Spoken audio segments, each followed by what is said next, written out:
अस्सलाम वालेकुम दोस्तों मैं हूं फ़ारूक बुज़दार।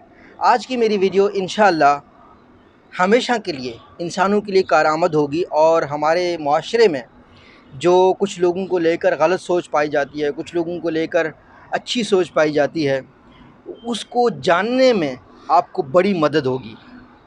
हमारे मुआशरे में हम बहुत से लोगों की इज़्ज़त इस वजह से करते हैं कि जनाब इनका जो परदादा था ना, उसने ये अच्छा काम किया था। वो अब इनका जो पड़पोता है ना, वो आके हम पे हुकूमत करेगा। हम ये नहीं देखते कि उस शख्स की क्वालिफ़िकेशन क्या है, उस शख्स की खुद के एक्सपीरियंस क्या हैं, उस शख्स की खुद की सोच क्या है। ठीक है, उसका जो नस्ल था वो अच्छे नस्ल से है तो मेक सेंस, लेकिन अभी मौजूदा उस बंदे की क्या क्वालिफ़िकेशन है, तो ये हम लोग बहुत कम देखते हैं। अच्छा, इसका जो नेगेटिव साइड है वो ये है, एक शख्स के अच्छे ख़ानदान की वजह से कोई कदर करे भी तो को ठीक है, मेक सेंस। लेकिन इसका एक बहुत बुरा साइड है, वो ये है कि हम जिन लोगों की कमज़ोर साइड होती है ना, लेट्स से किसी का बाप कोई मज़दूरी करता था, कोई नाई था। हमारे पंजाब में एक टर्म यूज़ होता है कमी, ठीक है ना, फॉर एग्ज़ाम्पल कमी था, यानी दूसरों के बेचारे ज़मीनों पे काम करना, ये वाले सारा मज़दूरी वगैरह करता था। उसका बेटा जब पढ़ पढ़ लिखा आता है ना, तो हम कहते हैं ओ जी ये तो कमी दा मुंडा है, ठीक है ना, ये तो इनकी जो नस्ल की हरकतें हैं ये तो थे ही ऐसे। तो ये बहुत बुरी चीज़ है जो कि माशरे में जो प्रोग्रेस है ना, उसको रोकती है।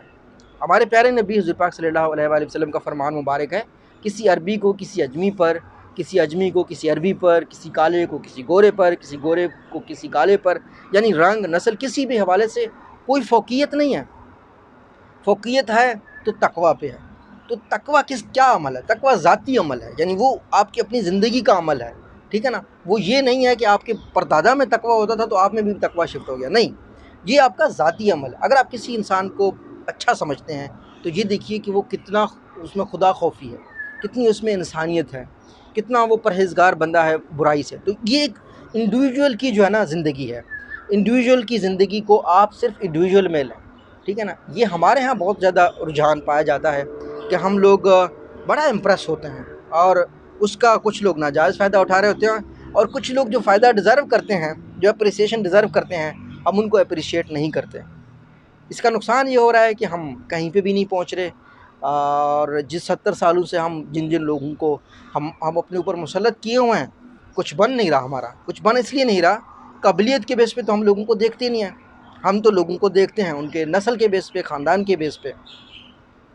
अच्छा, इसको एक तो हमने ब्रॉडर लेवल पे कवर कर लिया ना, अब इसको हम इंडिविजुअल लेवल पे ले आते हैं। एक शख्स है, 5 साल पहले उसकी कुछ सोच थी, उसने किताबें पढ़ी, किसी अच्छे इंसान से मिला, उसकी बुरी सोच थी, उसकी सोच अच्छी हो गई है। हम ऐसे लोगों को भी जीने नहीं देते।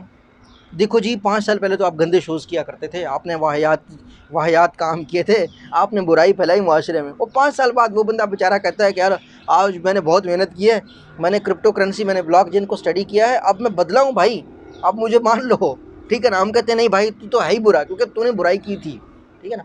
तो ये जो सोच है हमारी दोस्तों, ये बहुत गलत है। एक इंसान बदला, उसको अप्रिशिएट करो, वेल डन यार, वेल डन। भाई जब तौबा करने पर, माफ़ी के गलती पे तौबा करने पर अल्लाह पाक माफ़ करता है। दुनिया के हर मज़हब में, मज़हब इस्लाम हो चाहे कोई भी मज़हब हो, वहाँ पे गुंजाइश है कि आप माफ़ी मांगो, ज़िंदगी अपनी बेहतर करो। तो ये ज़िंदगी का निज़ाम है। लोग बदलते हैं, उनकी सोच बदलती है।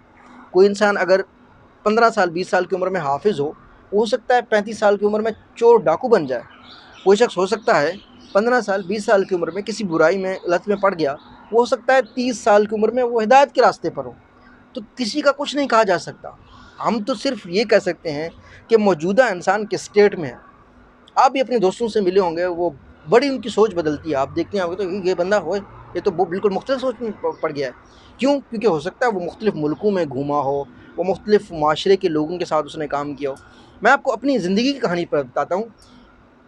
मैंने अपनी ज़िंदगी में पंखा पहली दफ़ा जब देखा तो मेरी उम्र उस वक्त थी 11-12 साल। यानी मैंने पहले अपनी ज़िंदगी के जो साल थे वो गाँव में गुजारे। मैं शहर आया ही नहीं, ठीक है ना।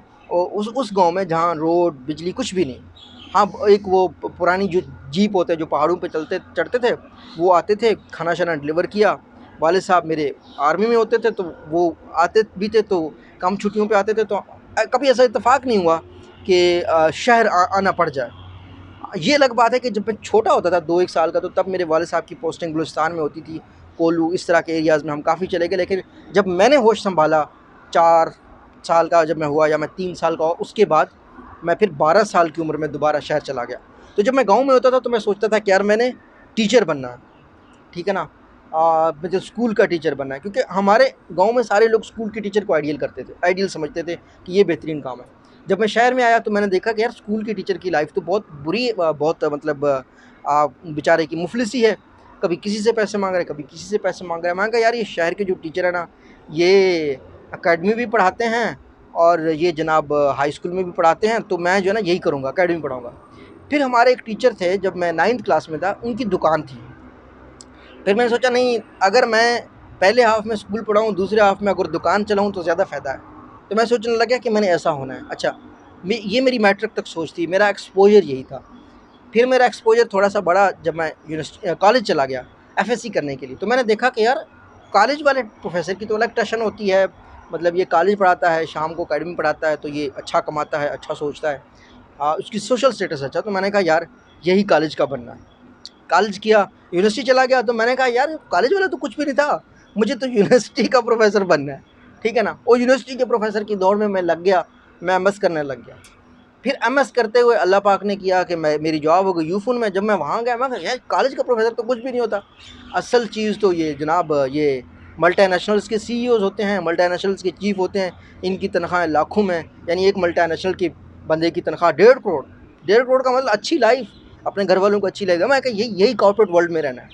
6 साल में उस 6-7 साल मेरी सोच यही थी, और मैंने अल्हम्दुलिल्लाह बहुत ग्रो भी किया। मैं शायद मैनेजर की पोजीशन तक पहुंचने का, या बड़े बड़े मिलियन डॉलर के प्रोजेक्ट्स को हैंडल करने वाले लोगों में मैं शायद पहला बंदा हूं जो इतनी कम उम्र में इस तरह के प्रोजेक्ट्स कर रहा था।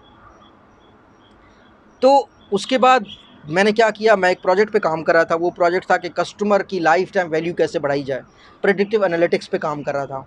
तो मुझे पता चला doctor Kumar Georgia university USA में होते हैं।